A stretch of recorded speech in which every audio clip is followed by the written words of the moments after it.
کھڑا چاہیے، خود کرے یا اوپر کھڑو. میں نہیں کھڑا ہو سکتا. جانور جب تڑپتا ہے تو مجھے کچھ ہونے لگتا، تو میں بچوں کو بھیجتا ہوں جاؤ قربانی پہ کھڑے ہو. میں تو مرغی ذبح ہو رہی ہوں نا تو اس کو تڑپتے نہیں دیکھ سکتا.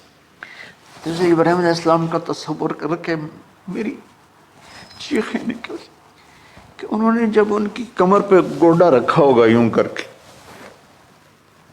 ہاتھ باندھے پاؤں باندھے اور سر کے بال یوں اٹھا کے یہاں لائے ہوں گے سر کو، اور چھری یہاں رکھی ہوگی، کیا کیفیت ہو. تو یوں آسمان کو دیکھ کر کہ یا اللہ کیا تم مجھ سے ناراض ہو گیا کہ میرے دل میں اسماعیل زیادہ اتر گیا ہے؟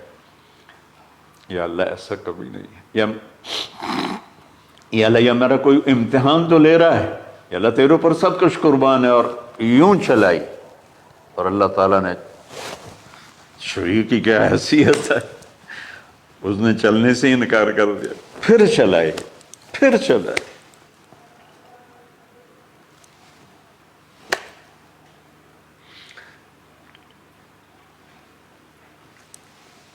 بعضی کتابوں میں ہے تو صحیح، لیکن روایت کی کتنی حیثیت ہے وہ تو مجھے نہیں پتا. لیکن چونکہ یہ ایک تاریخی چیز ہے کہی جا سکتی ہے. کہتے ہیں پھر گئے اور چھری کو تیز کیا پتھر پر، تیز کر کے جب آئن اور بال پکڑے. آسمان کے فرشتے 2 دفعہ روئے ہیں انسانی تاریخ میں. آسمان کے فرشتے 2 دفعہ روئے ہیں انسانی تاریخ میں. ایک جب ابراہیم علیہ السلام نے ان کی کمر پہ اپنا گھٹنا رکھا کہ سر کے بال پکڑ اور چھری پکڑ کے یہ کہا یا اللہ تو مجھ سے ناراض ہو، تو آسمان کے فرشتوں کی چیخیں نکل گئی. اور ایک جب اللہ کے نبی کو طائف میں پتھر پڑے کہ اللہ من یشکو الیک ضعف قوتی، تو آسمان کے فرشتوں کی چیخیں نکل گئی. جب ہمارے نبی کو طائف والوں نے مارا اس پر، یہ 2 دفعہ آسمان کے سب فرشتے روئے. تو پھر اللہ نے کہا بس، نادیناہ ان یا ابراہیم قد صدقت الرؤیا انا کذلک نجزی المحسنین. ابراہیم تو پاس ہو گیا ہے. چھری چل گئی اور آنکھوں پر تو پٹی تھی، چھری چل گئی. پٹی کھولی تو سامنے کبش تھا، دمبا اور اسماعیل اور جبریل کھڑے ہوئے تھے. اس جانور کی قربانی ایک علامت ہے.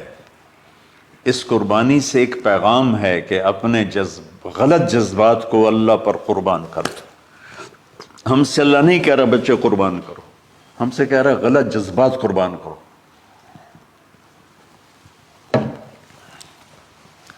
ہم سے اللہ کہہ رہا ہے اپنے جذبات کو دبا دو جو تمہیں اللہ اس کے رسول سے دور کرتے ہیں، ان پر چھری چلاؤ.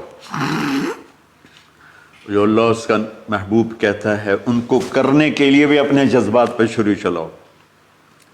سچ بولنے کے لیے چھری چلانی ہے تو چلاؤ اپنے جذبوں پر. اب اس کو پھیلا دو. ساری شریعت میں اللہ نے جو احل حلالا، جو اس نے کہا ہے یہ کرنا ہے، اس کے لیے اپنے جذبات قربان کر دو. وحرم حراما، اور جو کہتا ہے نہیں کرنا اس کو چھوڑنے کے لیے اپنے جذبات قربان کر دو. تو یہ ہے قربانی کی اصل حقیقت. جانور دمبے ذبح کرنا تو اس کی ایک علامت ہے، اس کی ایک علامت ہے کہ ہم، میرے نبی نے حج پر 63 اونٹ ذبح کی، اپنے ہاتھ سے ذبح کی. باقی 37 حضرت علی رضی اللہ تعالیٰ علیہ السلام نے ذبح کیے. تو بھائیو قربانی کی اصل یہ ہے کہ ہم اللہ اس کے رسول پر اپنے جذبوں کو قربان کر رہے ہیں، اپنے جذبوں کو. عید قربان کا فلسفہ ہے اللہ اس کے رسول کی اطاعت پہ قربان ہو جانا. عید قربان کا فلسفہ ہے اللہ اس کے رسول کی اطاعت میں اپنے جذبات پہ چھری چلا دینا. عید قربان کا فلسفہ ہے اللہ اس کے رسول کی اطاعت کے سامنے گردن کو جھکا دینا، اور اس کے لیے جس بھی کڑے امتحان سے گزرنا. ہم اللہ نہ کرے ہم امتحان نہیں مانگتے، یا اللہ نہیں مانگتے، یا اللہ نہیں مانگتے، عافیت مانگ، عافیت مانگ.